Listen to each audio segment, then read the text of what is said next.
All Thank right. you, Mr. Chairman. Good evening, all. This is a meeting of the Somerville Historic Preservation Commission. It is 6:48 on Tuesday, May 19th, 2020. And this is an online GoToWebinar meeting. It's a public meeting, and it's because of COVID-19 that we're doing it this way instead of in person. I'd like to start off with, first of all, a certificate of appropriateness. We have HBC 2019-05623 Chester Street, which is a application for a certificate of appropriateness, which will not be heard tonight. And I think we need to continue this. We need to continue this. Do we have a date when they'd like to have this heard, Sarah? No, not yet, although I did just hear from them in the last few days that they're ready to move forward again and they wanted to discuss their proposal with me. I just haven't had a chance to get back to them yet, so hopefully they will be, since they've already been advertised, it's easy enough to have them heard in June if they're ready to go then. Okay, so we should just continue this to a date to be announced. Yes, Okay, yes, so correct. I'd like to set this for the for a vote. All those in favor of continuing this to a later date, please say yes. Yes. And then we'll have a roll call. Yeah. Yes. Okay, we'll do a roll call. First of all, Caitlin, Yes. Dick, Yes. Ryan, Yes. Adam, Yes. Eric, Yes. Mark. Yes. Okay, so it's unanimous. Everybody has agreed to continue this to a date to be advised. The next certificate of appropriateness is HBC.ALT 2020.07, 58 to 66 Bow Street, 369 to 377 Somerville Avenue. This will be heard. I presume the applicants are here, Sarah. Yes, they are. And actually, can you excuse me for 1 second, Mr. Chairman? I see that Robin Kelly is listed. She's on as an attendee. Charlotte, would you be able to promote her up?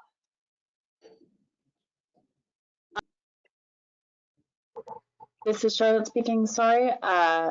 Yes, I should be able to, but it looks like let me work on that. But for right now, at least, I will unmute her so she can speak just like any other board member can, even if she's in the attendee role. Okay. And we should make a note that that Robin Kelly, member of the commission, is now joining us at 6:51 p.m. Hi, Robin. Hi, yeah, I've been here. I'm not sure how I ended up in the wrong spot. I'm glad we found you now. Yes. I don't think you're ever in the wrong spot, Robin, but thank you very much. Thank you. Good. So for this evening, we have for was it 5868 Bow Street and then Somerville Avenue? Is that what you called, Yes. Mr. Yes. Yes. So we have Stephen Watchhorn, who can be unmuted, and Rachel Campbell. And then I believe Eric Wooden as well. Right. They can let me know if they have anybody else joining. Okay. All three of you there? Yes, sir. Yes, this is Stephen. Okay, would you like to tell us a little bit about what your plans are? Yeah. To give a quick overview. Yes, a quick Well, overview. We that'd do be have good. extensive documentation from you, but we'd like a quick overview as well. All right, cool. Well, first I wanted to thank you all for your time and consideration of the project. It's a really fun. Who is this speaking? Please state your name before you talk. Oh, apologies. This is Eric Wooden from CBI. Good, thank you. And again, I was just thank you for your time and consideration of the project. It's a really fun and exciting project, and it's been great for me to be involved, and I'm glad to have you guys on board. So just a brief overview of the project. CBI conducted an envelope review in 2016 at the property. We found numerous deficiencies in the clapboard, trim, and windows. We found multiple reoccurring leak events all around the building, and we also found that deteriorated and compromised trim, windows, cladding, roofing, and masonry assemblies were allowing water penetration into the construction and accelerating deterioration and putting structural timber at risk. We returned in 2019 to update the review for the Board of Trustees, and we found more of the same conditions. The deterioration was continuing to spread. A mandate was issued by the city for the building to perform lead paint abatement as paint chips were falling off the trim and clapboard onto the occupied areas below. The delaminating paint we typically associate with moisture intrusion. As the moisture is in the material and starts moving out as vapor, it causes the paint to delaminate. So we believe that the water getting into the wall system is creating that vapor drive out and removing the paint. Additionally, it appears that a previous repainting effort may have included a power washing or a sandblasting in some areas, which is preventing adequate bond of the paint to the clapboard and to the trim. During our investigation of the windows and trim, we also discovered that the weight pockets of the historic windows had not been filled in with framing when the retrofit was done, we believe sometime in the 80s, and had been left void. The subsequent window replacement windows have been fastened through the historic frames, which we have found have rotted, into the weight pocket void, and we're concerned that they're not adequately fastened to resist high winds. Additionally, we found that there was no sheathing behind the window perimeter trim, which is also rotted. So the window perimeter trim is kind of part of the structural system that's holding the current windows in place, unfortunately. In an effort to mitigate the ongoing leaks and deterioration of the building, we propose a holistic remediation protocol, including adding new flashings, restoring and replacing trim, pediments, and clapboard. We'll be restoring key historical architectural features such as the cornices, ground level wood frame storefronts, paneling, doors, etc. We have proposed to have the original pediments cast in fiberglass to capture the feature precisely.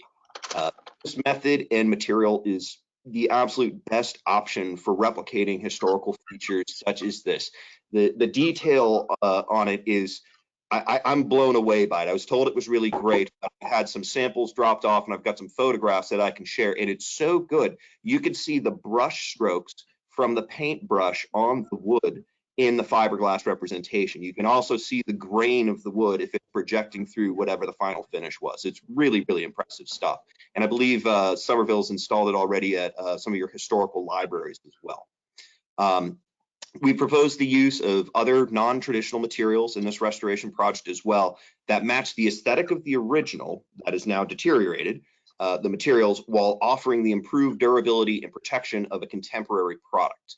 These include fiber cement clapboards in lieu of cedar clapboards, PVC composite boards in lieu of pine, and we understand that some of the historic trim profiles are unique, and we've included in our proposed design custom milling of the PVC to match the historic profile exactly. The entirety of the exterior features when we're done with this project will be freshly painted with colors that match the historic colors. So we're really just trying to revitalize this property. Our proposed work is intended to maximize the investment in the building and the community, addressing fundamental concerns with the structure and ongoing leaks while replicating precisely the architectural features with contemporary materials to ensure the neighborhood can continue to enjoy the building for generations to come. Mr. Chairman, I think that we might have a member of the applicant team that might want to share some of their plans with us. Would that be correct, Stephen or Eric?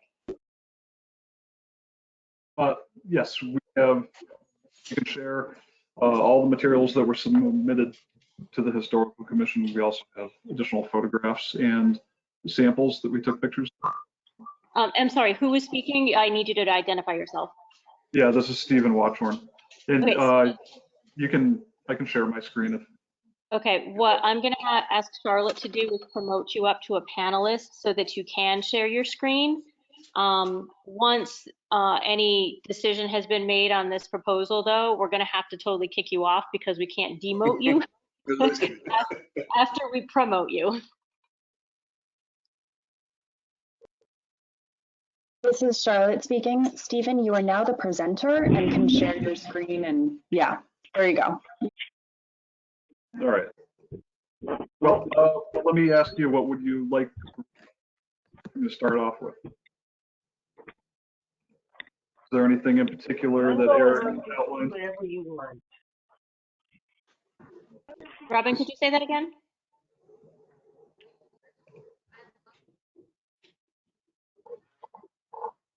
Well, let me just break in here. What we're talking about basically is restoration of the existing structure. We're not talking about any additions. We're talking about taking it back into an exact replication of what it was with replacement materials where necessary. And I appreciate with the windows that we've already had extensive discussions with the condo association regarding the windows in the past and come to a meeting of the minds on that.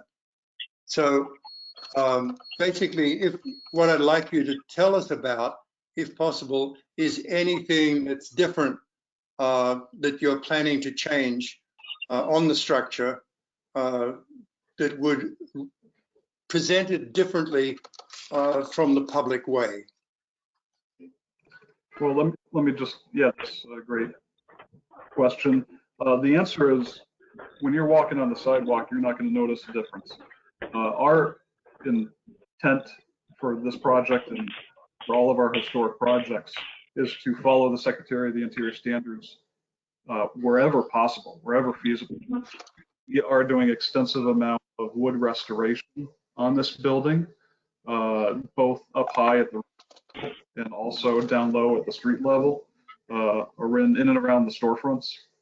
And if there are any members that are so deteriorated they require Dutchmen or replacement, they will be done in kind with wood to match exactly.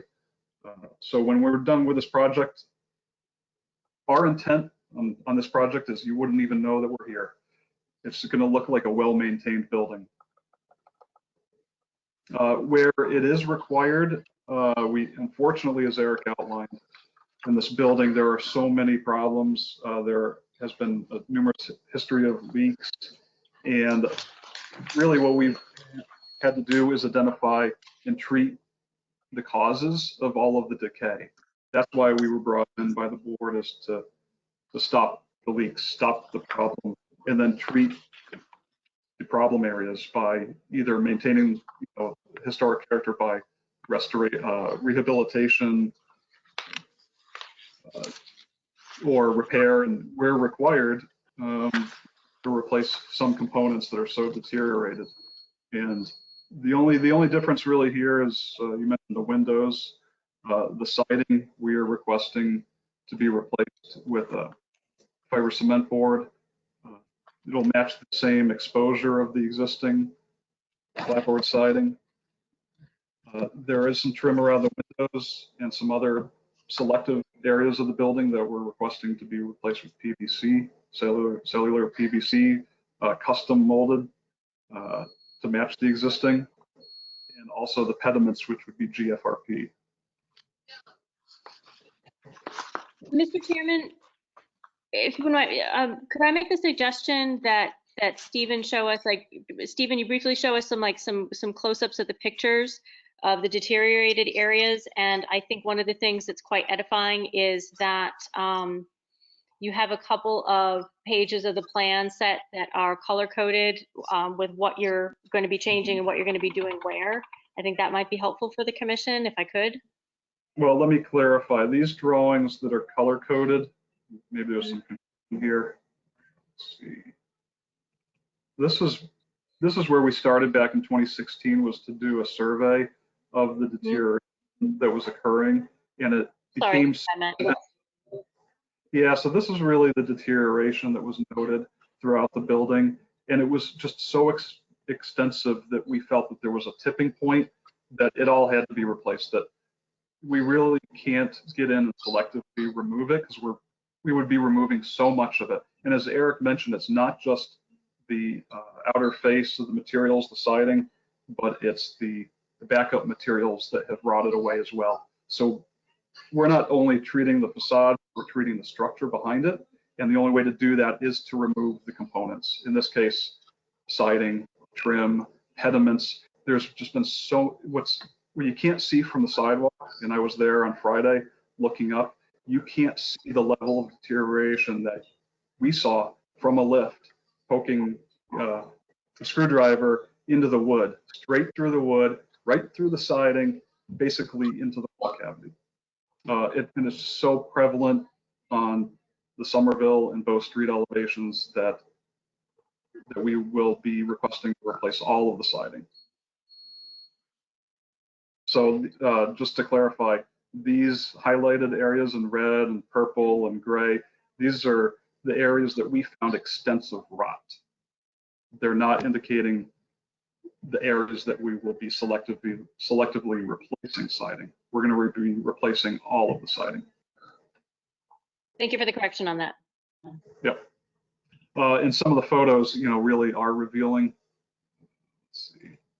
And again, we spent well over a week there just last year, just documenting and looking at all the conditions. I mean, some of it you can't tell just by looking up. Like you said, it looks like a lot of the wood is in good shape from down on the sidewalk, and it truly is not.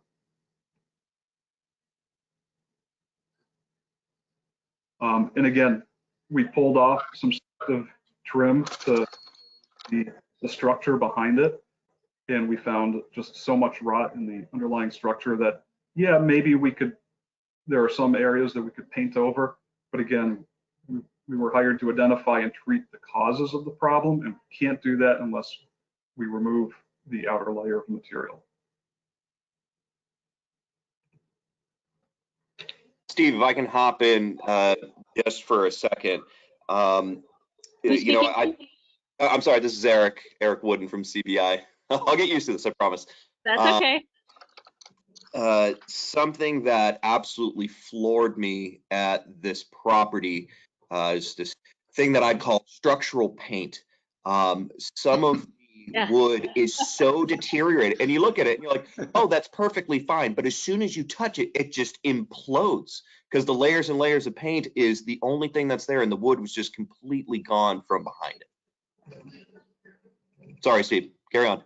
No, thank you. I'm just going to flip through some photographs and stop me if you see anything. Yeah, that was a great example of structural paint right there. Yeah, really.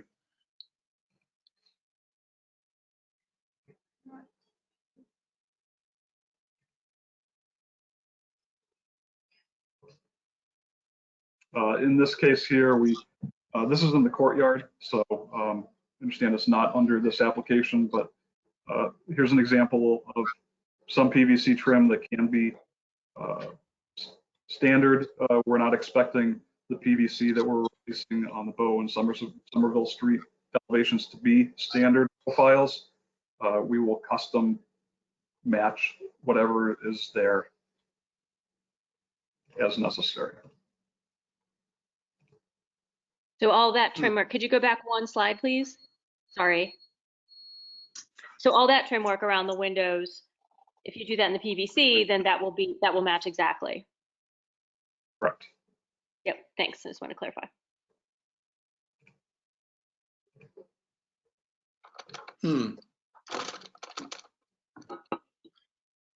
All right. Well, thank you for that. What I'd like to do is I'd like to ask staff for a recommendation, please. Sure, thank you, Mr. Chairman. Through you. So if you take a look at the design guidelines that we have, typically, man-made materials, synthetic materials tend to be discouraged. But that doesn't mean they're not allowed. And I personally am one who likes to see natural materials as well. However, I think this is a case, given the quality of the analysis that has been done and the quality of the investigation that the project team has gone through to really carefully select the man-made materials that they're going to use, and the examples that they've shown about where they have successfully been used on historic projects in the area. Added to that, given the fact that that the majority of this work is far above the public gaze, right? It's above those canopies. It's at the second second level on up to the fourth, it's really not going to be noticeable to the member of the public that this is a synthetic material. I mean, unless you wrap your hand on, the hardy board, then you can tell that that's not wood. So I think that this is, because of the building, because of the extensive nature of the damage and the repair that needs to be done, and the fact that the replication will be exact, I have recommended conditional approval of the proposal with a few conditions. Some of those conditions include the standard, which is obtaining the proper building permits, but some of those also include providing the city with any of the roll-locks and a couple of the caps of the pediments, so that we can use them for research and education purposes. And part of the condition set will be this entire plan set that is before you and any other clarifying documentation, so that that cements the fact that this applicant must adhere to everything that's been presented before you. So, so conditional approval would be. Thank you, Sarah. Thank you, Sarah. Now I'd like to open this up for comment by commissioners. This is a very precious building. It's a unique building in the area, and it's one that we've looked at previously, and we all appreciate its importance. So I'd like to open this up for comments from commissioners as to what their reactions are to this proposal. Would somebody like to start off? I can start off. This is Adam Wiley. So I'm in full agreement that I think the GFRP used in high up areas like the pediments, I think it's perfectly acceptable, and I've seen it done very successfully on other projects. I agree with Sarah that once something is that high up, as long as you match the detail, I think the GFRP is a good maintenance-free solution. And I agree. I appreciate that profiles are being matched. I think, the downfalls of PVC are when it's lacks detail, and you can see that. But if we're going to be matching the detail, I think that's going to go a really long way. And I know I've said this before, but my only concern with cement board is that there's some really good ones out there and there's some really bad ones. And I think it can make or break the appearance of the overall building when you glance at it. So, I'm from hearing you talk, I'm sure you are using an appropriate cement board, but I always hate to see, sometimes the wood grain is too strong and it looks fake. So, I don't know if there's any way to show us a sample or tell us what type you're using. That's my only comment, is that I think that can make or break the project. And again, I think you would choose the correct material given your sensitivity to the other materials you've chosen, but that's my only comment. This is Steve Watchorn. Just to reply to the texture of the siding, we're opting to go with a smooth finish. If you walk in the building right now, you don't see any of the wood grain, and I think that would lend itself to looking unique in this situation. I agree. I have some thoughts. Can you hear me? This is Eric Parks. Yep. Hello? We can hear you. Yep. Sorry, I'm not on the video. Yeah, I know our guidelines say we should use wood whenever possible, but this is a good application for other things. Also, it's being a condominium, it's more prone to deferred maintenance and things like that would really do a number in any wood. I agree about the clapboards. I think the smooth side would do it. There were a few, with the previous siding that was done a couple of years ago, there was an issue with the outside corners not being mitered at first. So I just want to make sure that is clarified, that that's how the outside corners continue the detail that is there right now. If you look around in the alley, there's a spot there where it was started off with I forget what you call it, termination strip type thing. I don't know if the cement board has any different finish that way. I know that it's not beveled siding, technically it's squared. I don't know if that affects how it miters together. The GFRP panels, I've never used it. I'm highly dubious that it will. I'm taking your faith. You guys also have a good experience with it. So if it's truly going to show wood grain and wood seams and joints and all the little reveals that would come with wood, that's great. I know we're not reviewing the windows. I was part of the group that okayed the previous ones, but when I was out there today, I noticed one of the corner bays where it had been replaced. Somebody took the smaller windows at either side of the bay and made them 2/2. It's the only one. It looks ridiculous. So I saw the request that they do it the way they did elsewhere, where it's 1/1 in the corners and 2/2 in the middle part of the bays, the 3-part Right. bays. You could make that a condition,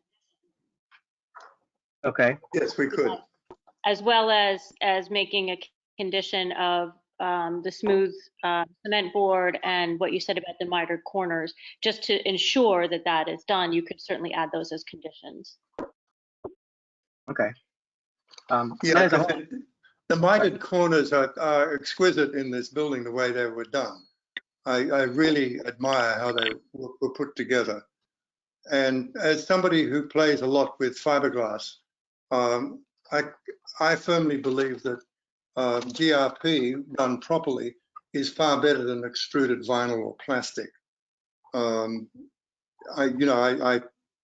I've worked with boats and doing things with GRP, and I'm fully aware of the strengths of it and how shapes can be molded into it very accurately. Things that you don't really get with ordinary extruded plastics. So I grew up in Tucson, on the land of old Tucson, and I remember seeing fake adobe that was kind of like mind-bendingly well done. So, but I haven't used it, so I'm basically relying on your experience with it to say yes, you can actually see the fake, the brush strokes and all that. That's great. And there's one other comment. Oh, just on the PVC. This is maybe from my own knowledge. So you can mill PVC and have a presentable finish. Somewhere in my history was someone telling me that you couldn't run it through a shaper without getting a funky finish on it. But you guys would know. Is that really true now? This is Eric from CBI piping in. Yes, it can be done. There's limitations to the depth of the material. You know, if you were trying to do like something that was crafted out of 4x4 column, it wouldn't work. But you can go with a stock material up to 2 inches deep. And actually, I was pleasantly surprised to find out that one of the specialty folks that does custom milling of PVC is right in Somerville.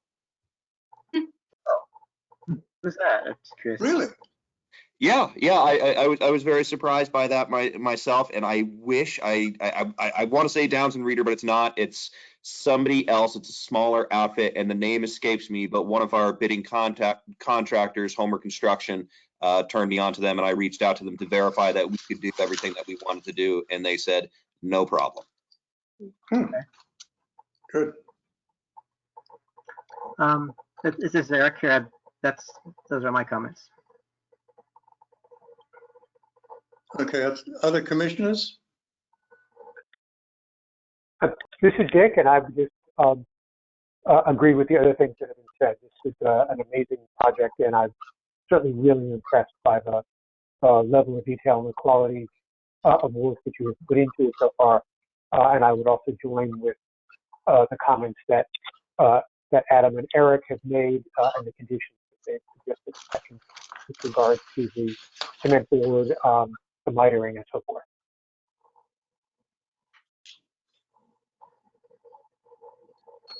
Ryan, Caitlin, any comments? Robin, Mark? I support everything I've heard. I mean, I certainly appreciate the detail that the folks at CBI have gone to. And this graphic, this picture is amazing. It shows the deterioration and the extent of that in the pictures that they shared. And it's, unfortunate because it is such a beautiful building. And I have AZEK I've used AZEK at my place, and people just you can't tell the difference on that in terms of the trim and wrap on decks and things of that nature. And I think that this building will be looking quite nice for quite some time, based on this treatment that's being proposed, I believe. So I'm happy to see how thorough this is, and nice to see this building being preserved as it is.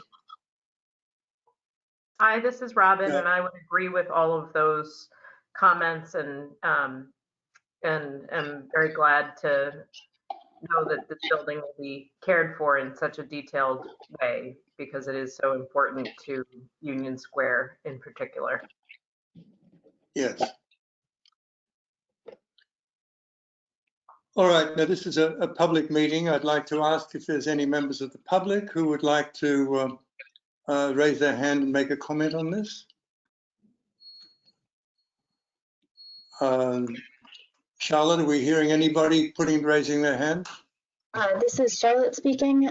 At present, I am not seeing anyone who is raising their hand. As a reminder to all attendees, the way that you would raise your hand if you would like to speak is there is a little hand symbol in your control panel. And if you click that, it will notify us that you would like to speak. Seeing and hearing none, Mr. Chair, it seems like you can proceed. No, well, we're not hearing any, so I'd like to close that section of the public meeting for public comment. And I think at this point in time, we're ready to move ahead and put this proposition to a vote. And we're voting on a certificate of appropriateness for HPC Alt 2020.07 5866 Bow Street, also known as 369 to 377 Somerville Avenue. And this is to replace existing siding, window trim, window elements, window pediments, and Bow Street, Somerville Avenue facades with some alterations with non-traditional materials.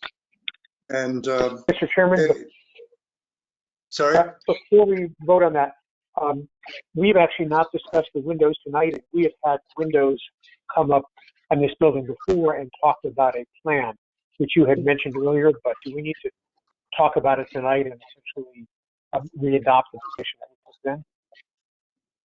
I'm sorry, you were sort of breaking up a little bit there, Dick. I didn't get that very clearly. Okay, I'm sorry. So several years ago, we looked at windows on this building and approved a particular window and told the folks in the building that we had expected that in the future we would require that they continue to use this window. But the decision that the commission made then was not binding as to future cases that came before us. So I'm wondering whether we need to spend any time on that tonight. I would stand by the position we took then, but I just didn't know whether we to discuss tonight what we wanted to do about that. Well, it's my understanding that the way this has been presented was that because we had already made that decision on the windows and that had been executed through the condo association and agreed to in a memorandum of understanding, that this was something that was going to be taken beyond us as a staff approval, going straight through, because the application was going to follow what the commission had previously approved. Sarah, correct me if I'm wrong. Yes, that is correct, Mr. Chairman. In fact, the applicant has, it will be a separate approval based on the agreement that we have with the condo association, and they're planning on following through with the same windows. Yeah, sorry, Dick. I was just going to say, I should be clear, I'm perfectly happy with that decision. I'm not suggesting that we change from it. But since it was the decision of a previous commission, even though some of us were on the commission at that time, I just wanted to make sure that we were aware of what had happened then, and we're making our own decision now, even if the decision now is the same as the decision then. Yeah, I think at that particular stage we'd had extensive deliberations on what the windows would be, and the condo association did come back and agree with us. However, it was kind of concerning that I think it was Stephen that said that there was a sort of a bodgy window included in the building subsequently. And he would like to see that replaced, and I think that should be replaced to give the overall consistency of the windows within the whole structure. Yes, I would add those and the other items that we discussed as conditions, as additional conditions. Yeah, so we're looking at the recommendations as you put them, and I see here 4 recommendations, which are that building permits be acquired and so on. But also we're looking at the conditions that the cement board be smooth, Yes. and that the corners be mitered, consistent with the current mitering of the corners on the clapboard now, and that the window be replaced. That was 2/2 to back to, I think, 1/1, was it, Stephen? I think he's off now. But whatever it was, Sarah, to bring it back to what it was. Yep. And Were I there think any other and conditions? Adam had also added a comment with regard to the quality of the cement board. I'm sorry, say again, Dick. So I think Adam had suggested that we make a condition with regard to the quality of the cement board. I have to say, I don't know how to frame that condition. Sarah, do you have thoughts? This is Adam chiming in. I think the fact that I heard it was smooth, and if that's a condition, I was more trying to avoid the cheap, highly wood grain type. But now hearing that it's smooth, if we make that a condition, I'd be fine with that. Were there any other things to add to the conditions? Okay. I don't think so. All right. Then what I'd like to do is I'd look to put this to a vote for a certificate of appropriateness for 58 to 68 Bow Street, according to the conditions that are set down for the restoration of the building. All those in favor say aye, and then we'll do a roll call. Aye? Aye. Aye. Okay. And the roll call is Adam, Yes. Caitlin, Yes. Dick, Yes. Eric, Yes. Mark, Yes. Robin, Yes. Brian, Yes. and Alan. I go yes too. Okay, so it's unanimous. Okay, we'd like to thank the applicants for coming before us. You're good to go with those conditions, and Sarah will follow up with Mr. that. Chairman, actually, I'm sorry, Yeah. but before we finish, were there Sorry. 7 votes or 8? I'm just questioning how many votes there were. Were there 7 or 8? There was actually 8, but we only need 7. I think Adam, I think, is probably the alternate tonight. I think probably Adam's vote does not count, even though his opinion counts. Okay. You got that, Caitlin? Yes, thank you. Thank you. Okay. All right, this is Steve Watchorn from CBI. Thank you very much. Eric and I are going to be involved in the project. Construction will be, requiring the contractor to submit samples, be doing mock-ups, so that we're all happy with the product and what they're putting on the building. Well, thank you very much for your detailed work that you put into this. This is a significant building, as we noted in the city, let alone in Union Square. And restoration of it is quite important to us. So thank you for what you've done. And if there's anything we can do to help going forward, please contact us. Okay? All right, Eric from I think CBI, Adam- thank you all so much. We won't let you down. Great, Please don't. thank you. Thanks. And this is Stephen. I think I might still be one of the presenters. Not Oh, sure we're if I need. kicking you out. Okay. Stephen, we're about to dismiss you. If you would like to read. All right. Um, We're going to move along then. All right, we're going to move along to a determination of preferably preserved, which is HPC DMO 2020.07, 26 Thorn Street. Are the parties here for that? Yes, they are. And let's see, they are Garth Goldstein and Tom Matthews. Hello? Okay. So, Hi. Hi there. I think you met us all last month. Yep. Thank you. Would you like a short background or statement? Yeah, sure. Yeah, I'm Garth Goldstein, architect for the project and also a Somerville resident in Ward 5. I'm here with Tom Matthews, the owner. We discussed the project last month, 26 Hawthorne Street. It is a 1 3/4 story second empire cottage built sometime prior to 1874. We started designing the project last August in 2019 and consulted with Sarah White at the time. The owner is a current resident in Somerville and intends to make this his primary residence. He wants to create a net zero home within the existing building. The original plan was to renovate the home and place a small addition onto the back of the house to bring the building up to about 2,000 square feet.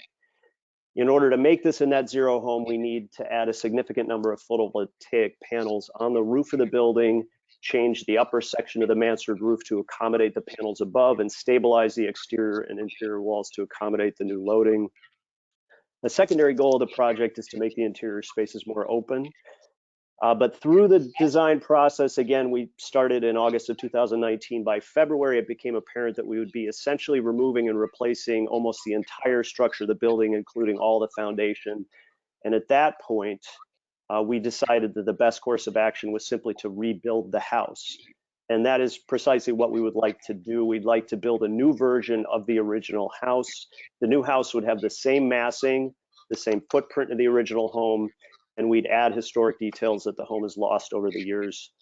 The difference would be that the building structure would be simple and rational and allow the home to achieve the owner's energy goals.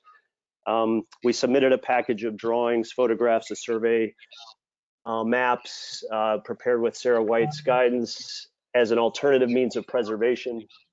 The existing home, as you can see, has almost none of the original exterior detailing. It's vinyl siding. All the windows have been replaced. On the interior, much has been altered. There are some existing moldings that appear to be original, base, casing, and some doors. We're not here to argue that the house is not preferably preserved. The home's massing and style are important to the fabric of the street and the city, but we feel that our proposal will help preserve that. Thank you. Just to also to recap, let me just go through with you the protocols that we look at here when we're looking at demolition of the building. You've already gone through the step where we've looked at it being significant, and that's significant in the context of how it impacts our city of Somerville. The next step is what we're at tonight, which is preferably preserved. And we're looking to determine whether this is a structure that should be preferably preserved and really determine what that means. And preferably preserved, if we determine it to be preferably preserved tonight, then basically what that does is starts a clock ticking of up to 9 months when we can actually discuss with you and negotiate exactly what that preferably preserved means. And that could be anywhere on the continuum from an absolute preservation as the whole structure stands today, down to allowing it to be demolished after architectural drawings and photographs have been documented on it for posterity and archived.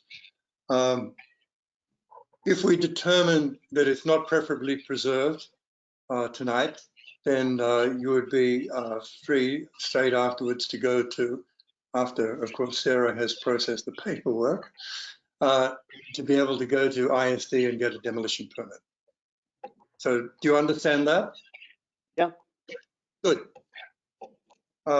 So with that, what I'd like to do is I'd like to ask staff if staff could give us a recommendation. Can't hear you, Sarah. Sorry. Sorry, that's unusual. I have to remember to mute myself usually. Yeah, so staff recommendation based on the criteria from the significance report and based on the integrity of the building and its importance to the streetscape. There's the matter of the nearly identical house on the street to this one. Looking at its importance in the development of the Davis Square area. Staff recommends that the structure be preferably preserved. The applicant team is interested in working towards a memorandum of agreement and has already executed several items towards that, watercolor of the property, architectural drawings, photographs, etc. And that's certainly something that the commission can either talk about now or want to wait to talk about at their next meeting. But yes, my recommendation is preferably preserved. Well, I think we'd be interested to know what that was, Sarah, at this meeting, if you could share that with us. What was, sorry? You talked about some of the things that on the memorandum of agreement as a suggestion. Yes. So the applicant is interested in pursuing a memorandum of agreement, and one of the things there are several things that we typically look for in a memorandum of agreement if an alternative means of preservation is going to be explored, right? Those are architectural drawings, those are archival quality photographs, digital photographs. Those are standard. In some cases, depending on what we can see that is extant, even on the interior, like doors, moldings, floorboards, that type of thing, we would recommend that those be retained and reused in the building, in the new build. And if everything isn't or can't be, that they will be provided to, say, architectural salvage and provide us proof of that. One of the other things that the applicant team has already done is they've already done a watercolor rendering of the building itself. So they've done that. They've done the architectural drawings. They have done the archival quality digital photographs, and they would be willing to partake in the salvage and reuse of the doors, moldings, and floorboards in the new build. So that was the discussion. Thank you, Sarah. You're welcome. Okay, with that, what I'd like to do is I'd like to open this up to commissioners for discussion. We need to take the public first, if there's anyone from the public. This is Eric, right? Yes, that's just, don't we normally get the public public input first, or should we go right into our discussion? All right, this is Eric Parks. I think it's great that this being a demo case, the fact that they're looking to recreate it and make it equal to or greater than it currently is fine. I agree that it is a preferably preserved building. It ought to be, but I'd also concur that we could launch right into the MOA with the recreation as it is. It sounds like you need to take the building down to put photovoltaic panels on it. It's just, it's their decision. That's fine. So that's my thought. All right. Other commissioners?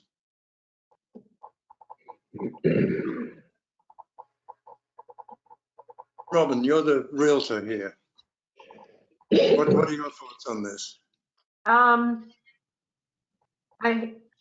I understand the objective, but I hate to see the building taken down to make way for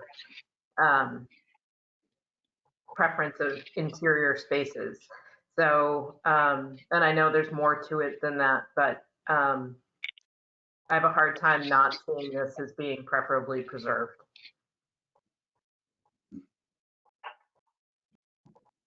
Ryan, Dick? This is Dick, and I share Robin's thoughts about it. I certainly am in favor of permitting it to be preferably preserved, and I continue to be troubled by the fact that, as I understand it, At one point, the owners had a proposal which would allow them to do what they wanted to do without demolishing the building. And my understanding is there's something in the zoning code that prevents them from being able to do that. Sarah, it looks like I've gotten that wrong. Correct. I think that might have been mischaracterized. No offense, but by the applicant team last time. So the applicant always intended, well, wanted, how should I say? When we first entered into discussions, when they first asked about the property, my recommendation to them was that they look for ways to reuse the building, because otherwise it would come in front of the commission and, you know, we'd be where we are at now.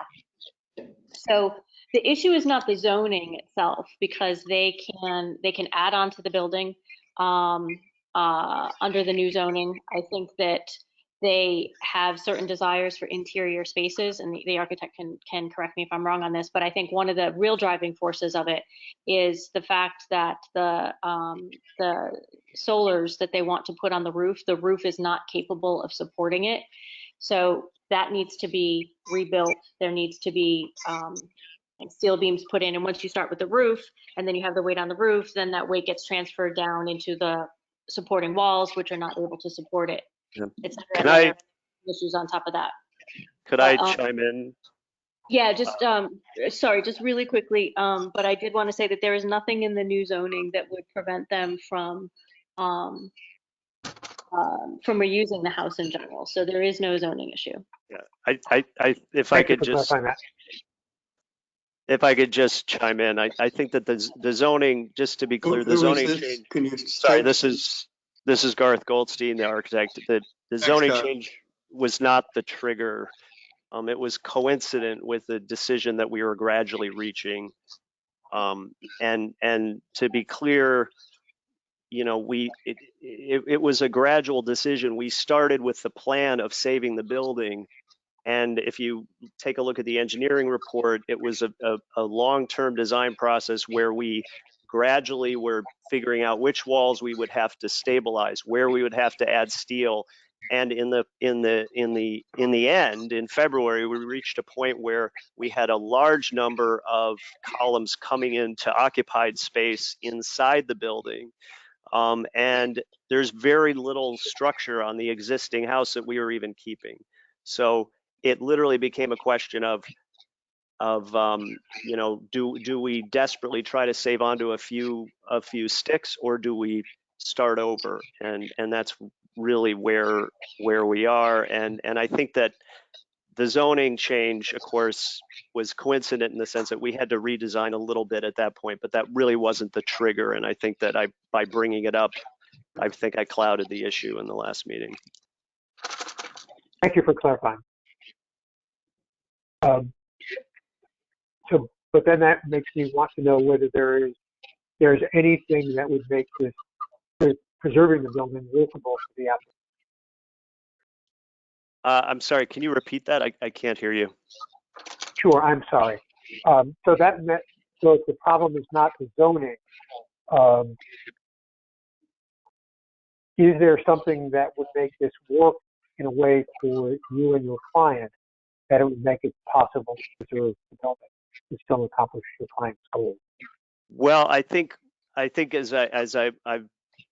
we're trying to make clear through the statement that I wrote and the engineering report that we started the process trying very hard to save the building. That was the intent. Part of it is we wanted to, you know, in addition to the historic component, there's a lot of embedded energy in the existing building. And the intent of the project is to be a net zero building and to not contribute to the greater carbon debt that we already have. But we found through a long process, we've looked at this very carefully over a long period of time. From August to February, we gradually reached the conclusion that trying to save the building and do everything we were doing was just uneconomical and extremely difficult and extremely expensive. And we literally wouldn't be able to do everything we were trying to do. And so ultimately, I think that the reason I highlighted PV panels in my statement is that that's really the simplest and most direct, easiest to explain part of this giant equation, which is that we have a tremendous amount of load that we're putting on the roof. And this particular type of mansard roof is inherently weak in the sense that the only way it functions is if the load is uniformly distributed around all the exterior walls, and we are having to take that hip roof off of the top of the mansard and put a very low slope sawtooth roof to get the PVs that we need in order to achieve the energy goals that we need, which are to be essentially a net zero building. And from that point on, it starts to become almost academic. We could save a few sticks, but we're removing the entire foundation and replacing it. We're removing almost all the structure to make the entire project work. And so I guess what I'm trying to emphasize here is we'd still like to build the same house. So from a massing standpoint and from the building shape and its footprint and its historical details, it will look nearly identical from the street as the building that's there now. It's just that the structure will be rational and simple and be able to support extremely thick walls and a photovoltaic array on the roof.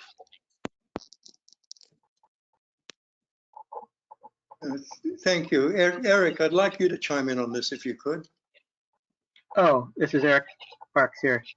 I read your information, and the structural engineer made it sound like it was the sawtooth roof for the photovoltaic panels. It was kind of like the trigger that you were changing the, as you mentioned, the configuration of the hip roof so much that it became impractical or impossible to work with the exterior walls as you had it.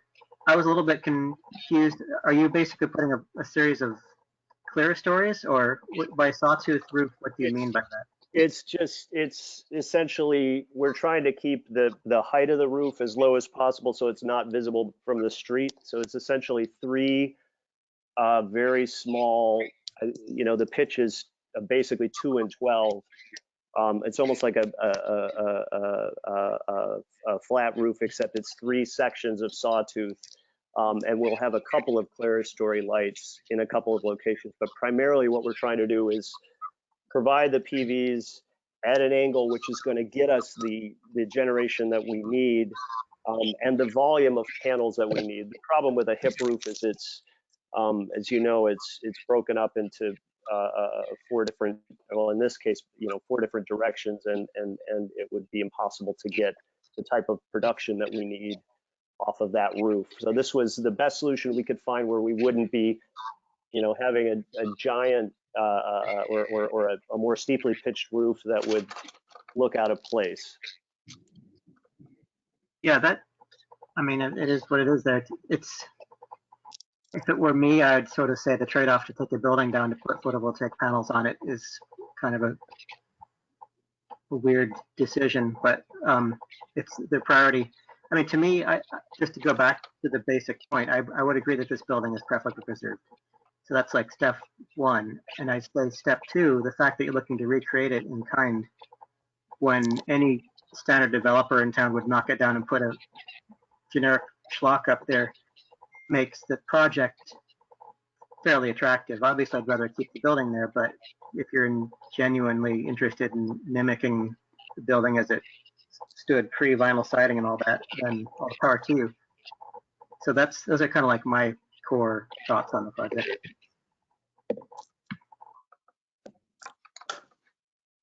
Thank you, Eric. Any other commissioners would like to buy in on this discussion? Mark, we haven't heard from you at all. I'm running silent and deep here. No, I think there are a lot of good points made. I don't have any profound disagreements with anyone. It seems pretty clear to me on the main issue that it should be preferably preserved. Right. Caitlin, do you have any thoughts on this, or Ryan? I would just underscore what Eric said about, and I think Garth mentioned too, the trade-offs between the embodied energy in in the existing building and kind of tearing that down being somewhat at odds with net zero. I think the project team is aware of that, and I guess that's not really in our purview. Yeah, I think the integrity is there, the detail is there, preferably preserved is a pretty clear yes vote for me.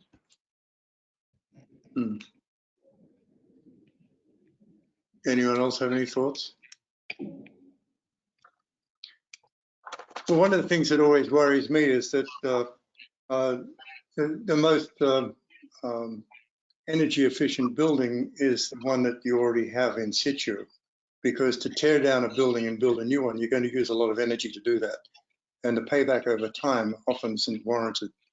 So I always have issues with doing that without accepting that that the premise is that a more energy efficient building could replace it without having access to hard data to justify that actual situation. And this is a historic building, which is rather charming, and it is one of two on the street and that does make it remarkable. But like Eric, I think the idea that you're looking to replicate that character and mimic the building that's already there is an interesting thought. So I think what I'd like to do at this point in time is, I think we've had some interesting thoughts on this. I think I'd like to put this to the vote of the commissioners. Mr. Chairman, you'd need to take public comment. Oh, yes, this is true. Because it is a public meeting, and I don't know. Charlotte, are there any members of the public in the session that were raising their hand? This is Charlotte speaking. There is one member of the public right now who is raising his hand, George O'Shea. I'm going to unmute him. Good.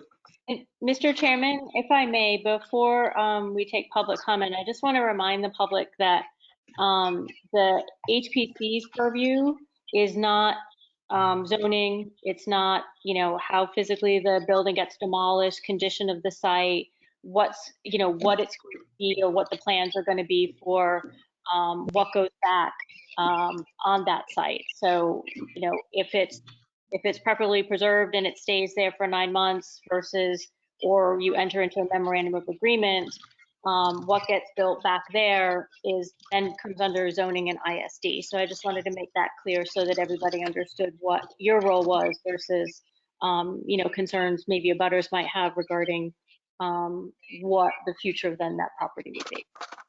Which is exactly why I said it was interesting that they were interested in mimicking the building, because we have no purview at all over what would replace a building once it's lost, or that historic building is lost.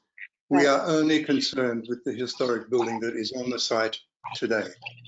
Right. It's not a, you don't get into moral equivalencies between this is what's going to be there is better than what is there now. Right. No, I know. I was just presenting that as a thought process, because I often feel as though some of the arguments that we hear presented, like the energy efficiency of double glazed replacement windows over the original windows, for instance, in the payback period. Some of these arguments are things that come through the merchandising of trying to sell products, not through the reality of the data and the science. Right. However, exactly. with that said, no, I agree with your point totally. Yep. I'd like to ask Mr. George O'Shea in the public if he'd like to make a comment. Hi there. I would just like to say I agree with members of the board for the preferably preserve. Basically, it is a small house. They want to increase the footprint, I guess, by twice. So even with keeping the what currently exists, there would be dramatic changes to the whole shape of the plot, the whole shape of the building, anyways. And I think we could probably live with keeping the front, or like what I would call the front, the existing structure for whatever it is they're going to do with the back. But I think I would be wary about losing everything. not knowing what is actually proposed, not ever having seen a plan for what would be there to replace what it would be taken away. May I chime in, please? This is Garth Goldstein again, the architect. So we would not be increasing the footprint by twice. I believe the footprint would be increased by about 150 square feet, which is fairly minimal given the size of the lot, which is 4,885 square feet. So the total square footage of the home increases a little bit more because it's a two-story home. The lot currently is mostly asphalt. All of the asphalt would be removed, and we'd be putting permeable pavers in on the driveway on the side, and the back would be all new garden, native species, and new gardens in the front. We'd be removing chain link fence and a lot of concrete curbing to achieve that. So I think that just to alleviate your concern, the house is not growing that much, and the size of the house is not growing that much on the lot. Mr. O'Shea, as a matter of interest, are you an abutter to this particular property? Well, I live 4 houses down. Okay.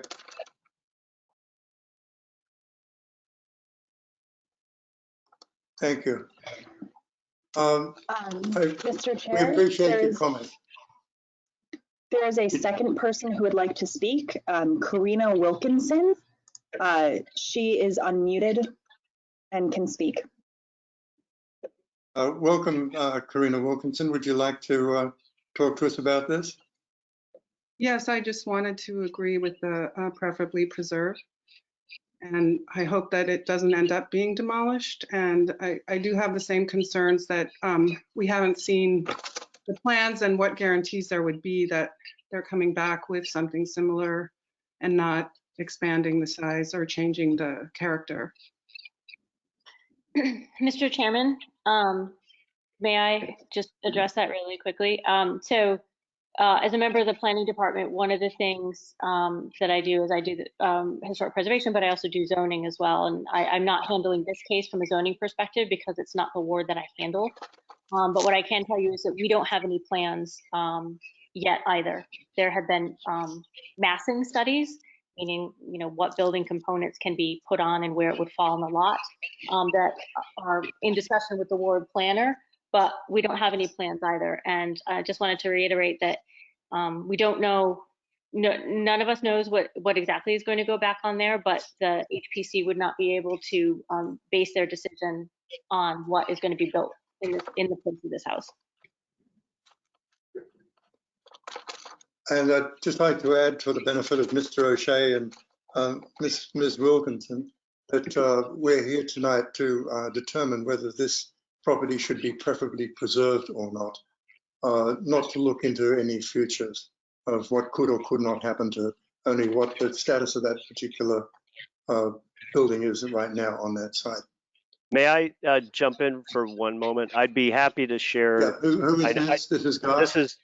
This is Garth Goldstein. I would be happy to share the plans with the neighbors, and I know that the owner, Tom Matthews, distributed letters to a number of the neighbors offering to share plans if people would like to see what we're planning on doing. And either of you, I'd be happy to meet with you individually or show you on screen precisely what we're planning on doing. Okay, this is Karina Wilkinson. I didn't receive any letter. I'm at 35 Hawthorne, so across from George O'Shea. Okay, yeah, I believe we distributed letters within to direct abutters, but I will, if we can figure out a way to make contact after this meeting, I'm happy to share with you precisely what we're doing. Thank you. Okay, thank you very much. Are there any other public comments? Mr. Chairman, this is Charlotte speaking. I don't see anyone else indicating that they wish to speak on this case. Okay, thank you very much. I'd like to thank the public for their comments. These comments are important to us. And with that said, what I'd like to do is I'd like to close this public meeting, or the meeting to the public. And unless there are any other comments from commissioners or from staff, I'd like to move this to a vote. Okay, hearing no request for other comments, what I'd like to do is I'd like to move this to a vote for determination of preferably preserved for 26 Hawthorne Street, HPC DMO 2020.07. All those in favor of declaring this preferably preserved, say aye. Aye. Aye. Aye. Aye. And we'll go through and do a roll call. Adam? I'm recusing myself, but I'm also an alternate, so two. Okay, yeah, sorry about that. Caitlin? Yes. Dick? Dick, you're muted. Yep. Eric? Yes. I can't read my own writing. Mark? Yes. Robin? Yes. Ryan? Yes. And I vote yes too. Okay, so we've declared it to be preferably preserved. Now, This is Dick. I was muted before, but I vote yes. I'm sorry, Dick, say again? I was muted before, but I vote yes. Muting people is a wonderful thing, Dick. And now I'd like to just, sorry? I was just going to say that I'm usually at my best when I am muted. So what I'd like to do now is look at the reasons why we've done this so that we have the reasons for the recommendation. And basically, when I look at the reasons why we declared this to be significant, was that it is one of two similar buildings on that streetscape. It is important to the streetscape. And it's an important development in the whole Davis Square area. It is one of two interesting and remarkable buildings. Were there any other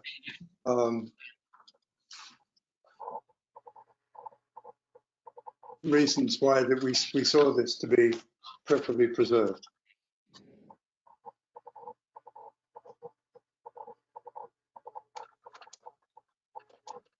Well, basically, then what I'd like to do is I'd like to put it to a vote that we accept the reasons for the preferably preserved as being the same reasons why we declared it to be significant last month. All those in favour? Aye? Yes. Aye? Aye. Aye. And once again, the dreaded roll call. Caitlin? Yes. Dick? Yes. Eric? Yes. Mark? Yes. Robin? Yes. Ryan? Yes. And Alan, yes. Okay. So, Garth and Tom Matthews, basically where we are now is that staff will be working with you to work out exactly what this means in a memorandum of understanding, which will come then back to the to me for verification, back to the commission. Okay. Thank you very much for your input. Thank you for your time. Pleasure. Thank you. Stay well.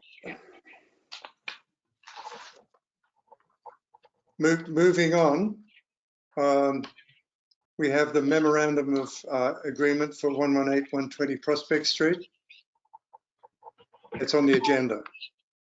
Yes, and the Charlotte, the people who need to be unmuted for that are Julian Lewis, Philip Sema, and Maxwell Shortsleeve. If there are any others, then they can let us know. This is Charlotte speaking. All three of those people have been unmuted. All right, I'm only seeing myself, Adam, Caitlin, Charlotte, Dick, Eric, Mark, Robin, Ryan, and Sarah. I think because you're in the staff view as opposed to the attendees tab, which shows all the attendees, members of the public. Good evening. This is Julian Lewis, the applicant. 118 Prospect Street. Joined by Max Shortsleeve and Philip Zima, who's the architect from Balance Architects on the project. Right. And what would you like to say to us, Julian? Sure. So we received a draft memorandum of agreement from Sarah that outlines a three-step process that we would go through, including drawings of the interior and exterior structure, in addition to photographs, all showing the different elevations and the different sides, all four sides of the structure. We just had a couple questions about what form exactly the drawing should take. And we're hoping to get a little bit of clarity on that, but overall, and in general, we're happy to contribute those to the city's archives. So Sarah, are you able to clarify that for the applicant? So regarding the drawings, do you mean like, oh, we had a discussion on our call a few weeks ago. And I think it was Philip, perhaps, who might have sent me an example of the types of drawings that the Massachusetts Historical Commission has been accepting that are computer generated drawings. They're not quite CAD, they're a little bit different than that. Is that what you're saying? Sorry? Quasi-CAD? Quasi-CAD, yeah, exactly. Is that what you mean? Yes, you had mentioned something else about potentially some type of watercoloring sketch, and so I don't know if that's. Oh, is that in the memorandum of agreement? No, I don't think so. I just Okay. remember you mentioning it. Yeah, no, I think for this building, I think that my personal opinion is, and if the commission thinks otherwise, but especially considering the unfortunate, more modern growth on the front of the building, I think that probably the computer renderings, similar to what you showed me, would be most appropriate as to a watercolor. I think had that, more modern appendage not been there and it was just the original building, a watercolor might be appropriate, but I think in this case it's not necessarily worthwhile. Understood. Yep. Okay. Phil, Does do you that have any satisfy you? questions? Phil, did you have any questions? No, I don't think I do. Okay. All right. Well, thank you very much. We'll proceed with that memorandum of agreement. I haven't seen it yet, Sarah.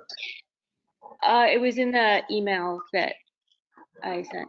So I'll check again. I've had trouble opening some of those emails. yeah, I don't know what the issue has been. It's not just you, and I'm sorry about that. Well, they're coming from Florida. I think that's the problem. Okay, thank you, Julian. We appreciate that. And good night. Charlotte, pleasure. Can you disconnect Julian now too? Well, Mr. Chairman, you need to actually discuss and vote on a memorandum of agreement. Well, as I said, I hadn't seen it. I can't open it. Yeah, did anybody else see the memorandum of agreement? I saw it, and I have one very profound comment. This is Mark. I believe the first paragraph says March 2020, and I assume it should be May 2020. Yes, correct. That's my big contribution for the evening. I'll go back on mute now. Thank you. I have a copy in my thing, which I looked at. It seems pretty straightforward. It's digital photographs, architectural drawings of the exterior and the interior, which is probably about all we could hope for with that. This is Eric, right? Oh, yes, this is Eric Parks. I have a question just in general. When we get these photos, these architectural drawings for these things, are they always just CAD, like DWG, AutoCAD type files, or do we get printouts? Oh, well, so usually they're files. They have to be given to us in PDF form so that we can actually print them out. But we save them as digital files, and they are printable after that. Okay. Some would say they're not archival. You need Mylar printouts and kind of stuff, the old school way of thinking. True. We're more interested in the archival for the actual photographs themselves. We really want the drawings for reference more than we want them actually printed out and rolled, because we also don't have the storage capacity to actually store those anywhere in the city. Sure. Okay. I think when I spoke to Glenn Ferdman a couple of years ago, who was the library director at that time, he was interested in being able to archive these within the city library. You might like to follow that. You might like to follow that up with the current director of library, Kathy. Yes, because we do have quite a goodly number of things that we could use to put somewhere. Yes, well, the library would be the appropriate place. Right. And the previous director thought it was a good idea. Yeah. But I have not discussed it with the current director. I know, I have to remind myself of the name of the current director. Kathy Pagliatti. Thank you. Pagliatti? Something like that. Yeah. It's an Italian name, right? Right. Yeah. Maybe Okay. someday when the high school building becomes freed up, we could get a designated archival area for this sort of thing. Yeah. So, has everybody had a look at the memorandum of agreement? Yes. Well, I haven't, so I will abstain. But what I'll do from voting, but what I will do is I will call a vote. We'll vote to accept the memorandum of understanding with the modification as noted by Vice Chair Sternman. All those in favour, aye? Aye. Aye. Okay. And once again, Caitlin, Yes. Dick, Yes. Eric, Yes. Mark, Yes. Robin, Yes. Ryan, Yes. and I'm abstaining because I haven't read it. Okay, thank you. All right, what I'd like to do now is go on to the other business, which is down here. Let's do the minutes first, and before we go to executive session. Actually, Mr. Chairman, so here, I've just lost you on my screen. I don't know why. Oh, there you are. So we won't be able to totally close out this meeting in order to go to executive session. We will have to leave this meeting open, go to executive session, then come back and close this meeting out, just as long as everybody is aware of that. Yep. Okay. But what I'd like to do is go to the minutes next, if that's possible. Has everybody read the minutes from last month? I have one minor or two minor adjustments to make, and that was in 56 Vinyl. And I'm looking down at the 1, 2, 3, 4, 5, 6 paragraph, which starts off with Alan Bingham asking about the porch skirt. And I was asking about the lattice on the porch skirt. All right. Noted. And then the third last paragraph where Sarah White noted that Alan Bingham would specify the commission's preference for lattice, that was for wood lattice and wood columns. Also Am I any noted. corrections? Thank you. Thank you. Otherwise, they're really good minutes, Caitlin. You're very thorough at the meetings, at the minutes. Great. Thanks. Any other comments on the minutes? Nope. Nope. And what I'd like to do is I'd like to have a vote on accepting the minutes with those changes. All those in favor, say aye. Aye. Aye. Aye. Aye. Once again, the dreaded roll call. Adam? Oh, you're not voting. Sorry. I've got you on the list, Adam. Caitlin? Yes. Dick? Actually, before I say yes, I'm sorry to go back to them.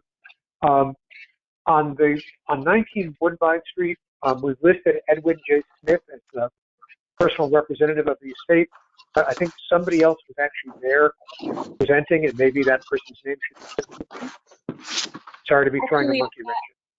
At that meeting, nobody appeared. At the Perfectly Nobody Preserved meeting, he appeared. Yeah. Okay. Okay, then I withdraw my suggestion. Eric? Yes. Mark? I was not at the meeting, so I'm going to abstain. Robin? Yes.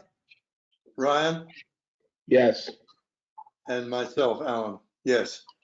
So that's 3, 4, 5, 6 yes, 1 abstention. Okay, the minutes are adopted. So at this point in time, do we want to go to the executive session, or do we want to do the CPC update when we come back?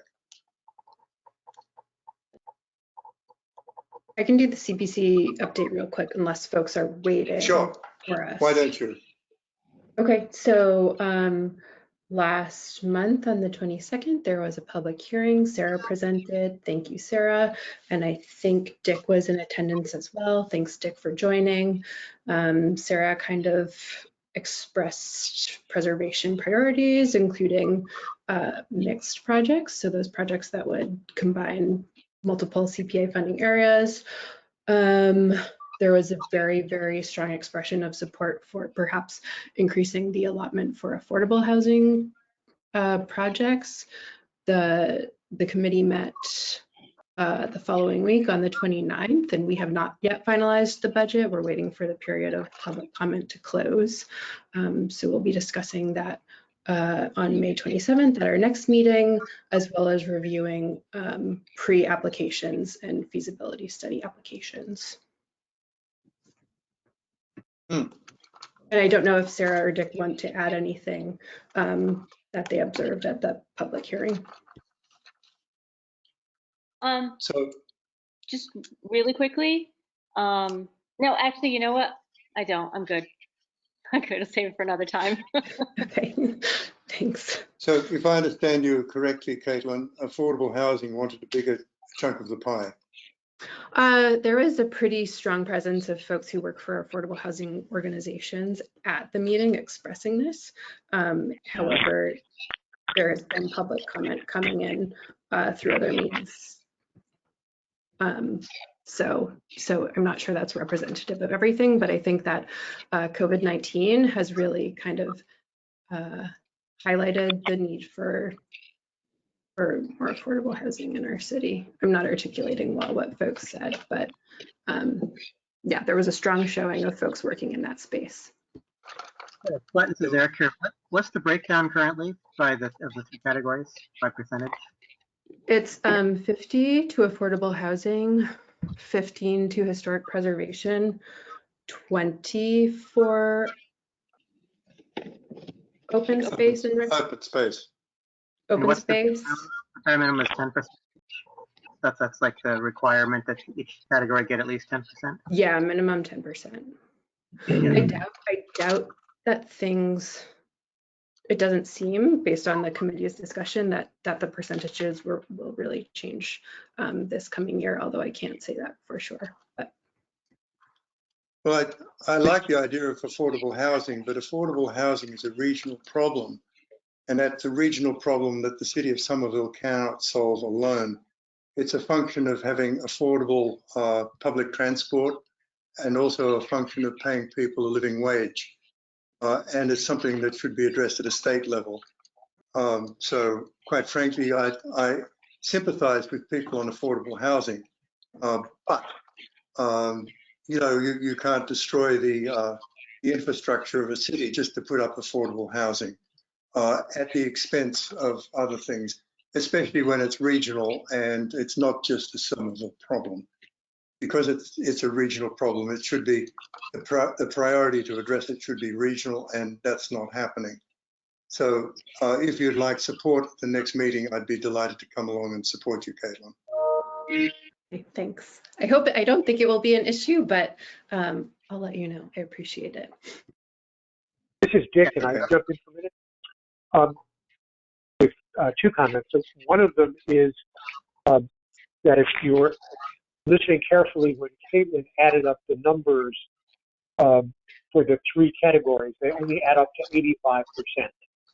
85%. And that's because 5% is set aside for administrative, and then 10% is flexible. It can go into any combination of those other three. So it doesn't mean that each of those three will get exactly those percentages. There could be more in any one of those categories, depending in part on what the applications are that come in. And then the other comment is that in early years, there was a lot of interest in historic preservation funds. But over time, my impression, and Caitlin, you should weigh in with your view, over time, the number of applicants for affordable, for historic preservation funding has fallen relative to the other categories. I think my impression is what's happened is that there were a lot of projects people have in mind. A lot of those projects have applied and gotten funding. And there's not a huge number of new historic preservation projects coming in. And I think that influences CPC and how to allocate the funding. Thank you, Dick. Thank you. All right, well, with that said, I think we should contemplate moving across, Sarah, to the executive session. Yes, so what you'll have to do, and Charlotte, if you have any other info, let me know, because I just made this mistake myself. I was looking to just kind of prep everything on the side while I was on this webinar, and I can't do that. So you can only actually be in one webinar at a time. So you all will have to, Charlotte will put up a note saying that you're in executive session and that you'll return when it's over to close the meeting. So you'll need to get out of this session. There it is, right up on her screen there. So you guys will need to completely close out of this session.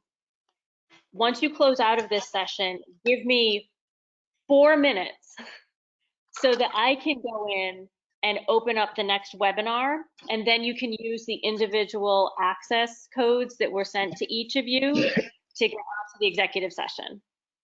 Am I right on that, Charlotte? You are correct on that. Although I don't think it'll take you 4 minutes. You see this hair? Hair, it's gonna take me 4 minutes. And we're going to come back to the SHPC session or not? Yes, you will have to. So what you have to do is take a vote on recess to go to executive session. And then once we're done with the executive session, we'll have to get out of that session and re-log into this one. But yes, you should take a vote to recess to executive session now. Would like to take a vote on moving to the executive session. All those in favor? Aye? Aye. Aye. Is that unanimous, everybody, on the roll call? Yes. Okay. Guys, this is Eric. I can't be part of the exec. I have to recuse myself from that, and I don't know that there's much point for me coming back after. You don't need me for to close out the official meeting, do you? No. Okay. Just make a note. But thank you, Eric. Sure. Okay. Have fun. Okay. Have So I will fun. give you 4 minutes. Just hold tight if it's telling you to wait a little. Okay, you're going to kill the sessions, right? That's right. Bye. Okay, thanks. You kill your own sessions too.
Charlotte, are you there?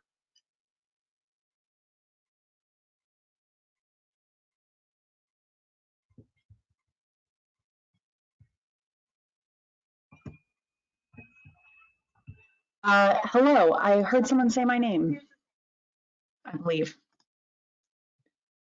No, I did not.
All right, we're coming back.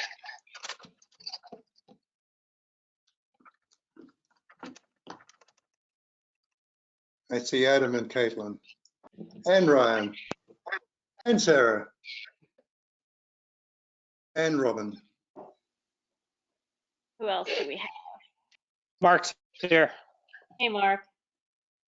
Mark, is this Mark. worse? Is it doing this worse than like being at the state legislature for a vote? It's shockingly similar. Oh, damn. You didn't need to say that. Sorry. Stay silent and deep.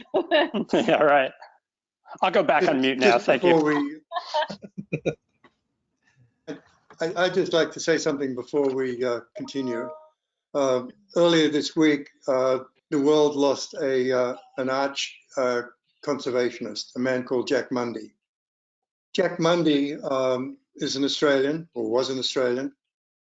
He started off as a communist. He was the secretary of the Builders Labourers Federation in Australia.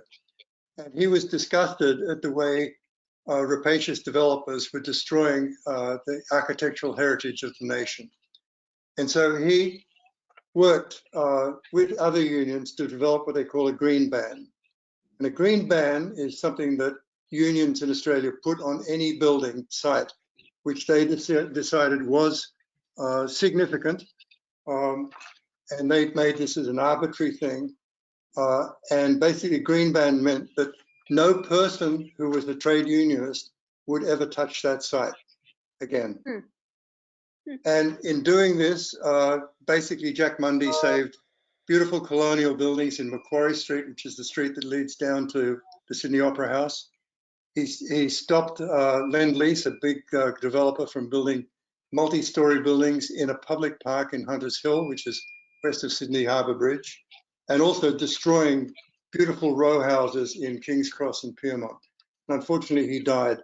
He became president of the Greens in Australia, the Green Party. He earned the Order of Australia, and he was a dedicated conservationist to the last. And it's because of what he did, green bans is now something in the worldwide vocabulary. And he was really an icon for preserving historic architecture. Unfortunately, he died. He was 91. He was a great guy, dedicated left-wing person, as you can imagine, hated, absolutely hated by the right-wing establishment, but a great Australian and a great conservationist. And so, unfortunately, we've lost somebody remarkable. I just wanted to share that with you because you probably didn't hear much about that, with so much of the news being on COVID-19 here in the US. But he was somebody that had worldwide renown. That's just my thought for the day. All right? So Thanks for sharing that, Alan. Alan, thank you for sharing that with us. It's great. Yeah, he was quite a remarkable bloke, Dick. So what I'd like to do is I'd like to once again reopen the meeting of the Historic Preservation Commission. And this is the meeting that we opened earlier, which is on the 19th of May. And with that, I think we don't have any other business to discuss. And so what I'd like to do is ask for somebody to request that we adjourn the meeting. This is Dick. This is Mark. I move we adjourn the meeting. That was Okay, Mark. I second Mark's. Dick has seconded that. I'd like to thank everybody for their attendance. Please stay well. The meeting is now adjourned. Thank you, everybody. Thanks, folks. everybody. Thank you. Peace out, everyone. See ya. Everyone, thanks. Bye. Bye.